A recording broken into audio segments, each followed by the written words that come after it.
I don't even know when it started to unravel.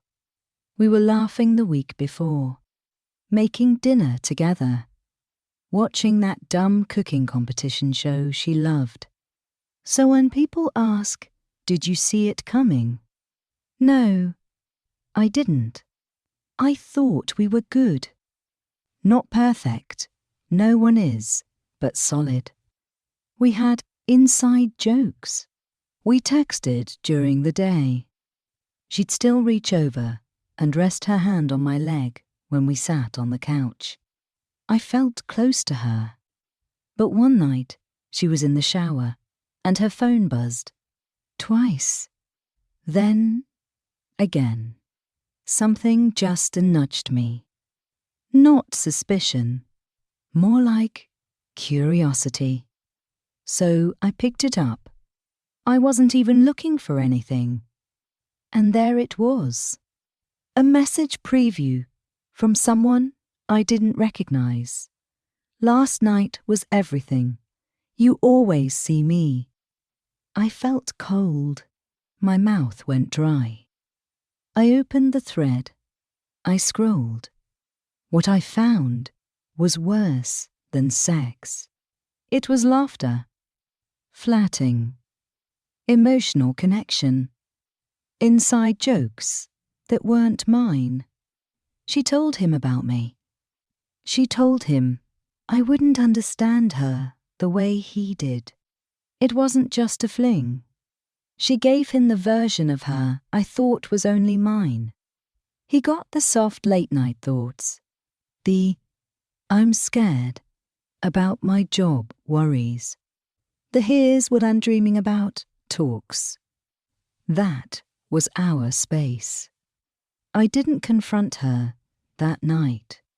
I laid in bed next to her after she came out of the shower, pretending I heard her breathe.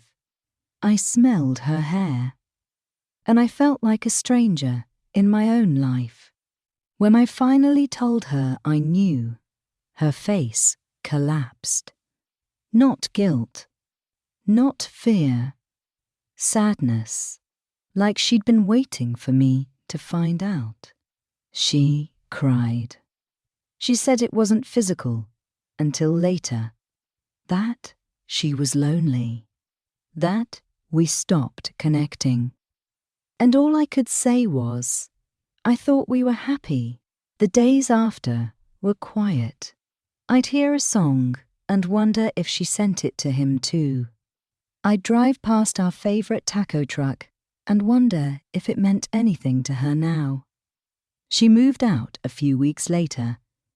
I slept on the couch even when the bed was mine again. I'm not telling this story for pity.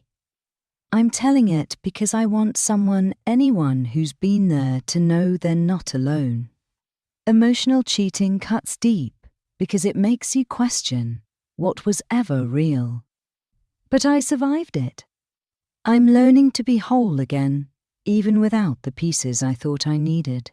He always believed their relationship was emotionally safe, not perfect, but rooted in something real. They shared routines that felt comforting, rather than monotonous.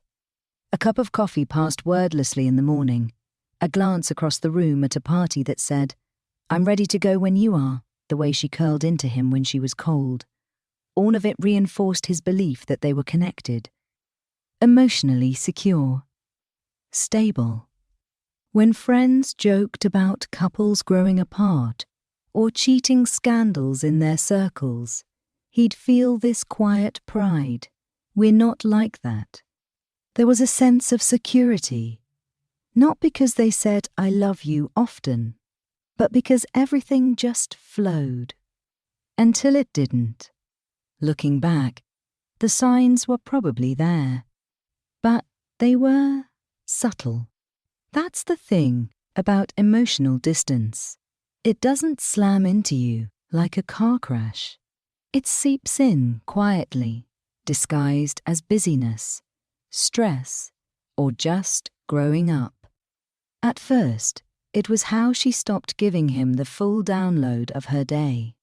Before, she'd come home and collapse onto the couch, animatedly ranting about her boss, her co-worker's awkward lunch invite, or some ridiculous tweet she'd seen. Then it became a quick summary. Work was fine, followed by silence and scrolling. He told himself it was just stress. Everyone goes through phases. He didn't pry because he wanted to respect her space. That's what love is, right? Letting someone breathe. But gradually, the laughter faded. Not all at once, but enough to be noticed. They still had good days. They still made plans. But the spontaneous, silly conversations at midnight turned into watching something on separate screens. There were fewer "I thought of you" when I saw this texts. And when he did try to bridge the gap, she was polite, kind, but never present. She'd smile and nod, but not feel there. Still, he pushed the doubt down. Because relationships go through seasons. Because no one talks about how long-term love is mostly maintenance. Because he figured they were solid enough to weather it. They had shared friends, plans for a vacation, a rhythm that felt like home. She still kissed him goodbye. Still called him babe. That had to mean something. The human brain is weird, that way it clings to consistency. It uses routines as proof of happiness. And that's what he did.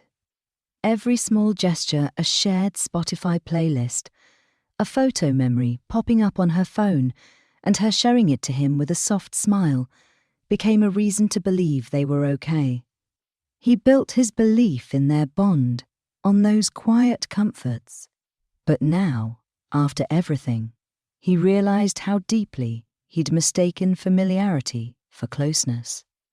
There's a painful difference. He started replaying conversations in his head. The time she mentioned an old friend from work texting her. The way she seemed a little too glued to her phone some evenings, her smile lingering on a notification before she quickly turned the screen away. How she suddenly had more solo errands, more walks she took alone to clear her head. He had noticed, but he didn't push. He didn't want to be that guy, the insecure boyfriend, the interrogator, the one who didn't trust her. He trusted her too much. Or maybe not her, but the idea of her, of them. He trusted the image they both upheld, even as the real connection beneath it had started to fade. The hardest part, in retrospect, was realizing how much of the illusion he helped maintain. He didn't ask deeper questions when she became distant. He filled the silence with rationalizations. He told himself, this is just adulthood. That love changes. That we don't need to talk all the time to be close.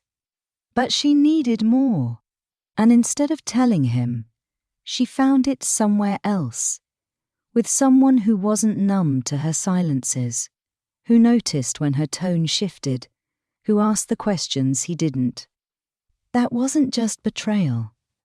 It was a revelation, a devastating realization that what he thought was emotional safety was actually emotional stagnation. He'd been so sure they were happy. But he'd mistaken the absence of conflict for the presence of connection. He'd clung to the shell of their relationship while the heart of it slowly stopped beating. The discovery didn't come with drama. There was no shouting, no confrontation in the moment. It was quiet, unnervingly quiet. Just him, sitting on the edge of the bed, her phone in his hand, and the soft hiss of the shower behind the bathroom door. That was the first moment the world tilted. Not when he read the first message, but when his gut clenched at the preview. Last night was everything. You always see me. 14 words. That's all it took to dismantle years of what he thought was mutual trust. And yet, it didn't make sense. His brain didn't immediately register it as cheating. At first, it was confusion. Who is this? See you? In what way? But curiosity quickly became dread as he unlocked the phone, something he'd never done before, and saw a name he didn't recognize, attached to a full conversation that read like a slow betrayal. It was the intimacy that gutted him, the emotional closeness, the things she had shared. Not about sex, although that came later in the chat logs, but the emotional nakedness. She had told this man her dreams, her fears, her frustrations with him. She described moments in their relationship from a warped, private lens mocking things he'd said with emojis and sarcasm, painting herself as misunderstood, unfulfilled, distant. And this man? He played the understanding savior, the patient listener, the emotionally fluent guy who knew exactly when to say, "He doesn't appreciate you the way you deserve." There were poems exchanged, photos, screenshots of songs, and late-night musings. It was an entire relationship, fully alive, coexisting in the same timeline as the one he thought he was building with her. And then, the truth got sharper. A date, a hotel booking confirmation, a photo of a wine glass, her wrist barely visible in the corner. The timestamp overlapped with a weekend she claimed to be with a friend from college. His stomach dropped. It hadn't just been emotional anymore. It had escalated. She had crossed that line, the one they once agreed was unforgivable. And yet, all he could feel in that moment was numbness. No rage, just disbelief. A weird detachment, like he was watching someone else's life unfold through someone else's eyes. When she walked out of the bathroom, her hair wrapped in a towel, humming softly to herself, he didn't know how to speak. He stared at her. She paused when she saw the phone in his hand. He watched her face change, not into panic, but into something like resignation. She sat down beside him, not too close, and her voice was barely above a whisper when she said, "You saw it?" He nodded. That was it. No denial. No scrambling to make excuses. She knew. Maybe she'd been waiting for this moment. They didn't scream at each other. They didn't argue. She started crying. Silent, broken sobs. And all he could say, the only sentence that came out of him, over and over, was, "Why didn't you just tell me?" And she kept replying, "I didn't want to hurt you." But it was too late. The damage wasn't just in the cheating, it was in the hiding, in the months of sleeping next to someone who was emotionally invested elsewhere, in the intimacy that was stolen not with bodies, but with secrets. He tried to ask the questions that haunted him. When did it start? Did she love him? Was it because of something he did or didn't do? But her answers were vague. It just happened. I was lonely. I didn't mean for it to go this far. None of it made it better. In fact, the ambiguity made it worse. He needed a clear villain in the story, a way to understand where she went and why. That life is messier than that. She had drifted away slowly, piece by piece, and had found comfort in someone else's attention. Not because she planned it, but because she never truly told him she was gone. The emotional collapse after the discovery was unlike anything he'd ever experienced. Everything felt unstable. Food had no taste, work felt meaningless, and even breathing sometimes felt like a conscious effort. His self-worth plummeted. If she could love someone else while pretending to love him, what did that say about him? About the man he thought he was? It wasn't just heartbreak. It was identity loss. He'd built so much of his emotional world around her. Her approval, her presence, her shared memories. And now, he didn't know what was real. He replayed old moments in his head, wondering if she had already checked out then. If she was texting him during their anniversary dinner. If the softness in her voice was just guilt, not love. And then there was silence. A house once full of shared laughter and nightly check-ins now echoed. She was still physically there for a while, but emotionally, the space was barren. He started sleeping on the couch, not because she told him to, but because he couldn't stand the scent of her shampoo on the pillows anymore. The aftermath wasn't loud. It wasn't cinematic. There were no grand gestures, no dramatic exits or screaming matches. It was quiet, bleak. The kind of silence that creeps into every part of your life and takes up residence there. She stayed for a few weeks after he found out, but they didn't really talk. Not about anything real, anyway. They coexisted. She made coffee in the morning. He didn't drink it. They passed each other in the hallway, like strangers pretending they used to know one another. And the house, which once held warmth and memory, now felt like it was holding its breath. He couldn't eat much, couldn't sleep properly. Nights were the worst. That's when the thoughts came, relentless and sharp. The questions that had no answers. Was she thinking of him when she kissed me goodnight? Did she still love me at all?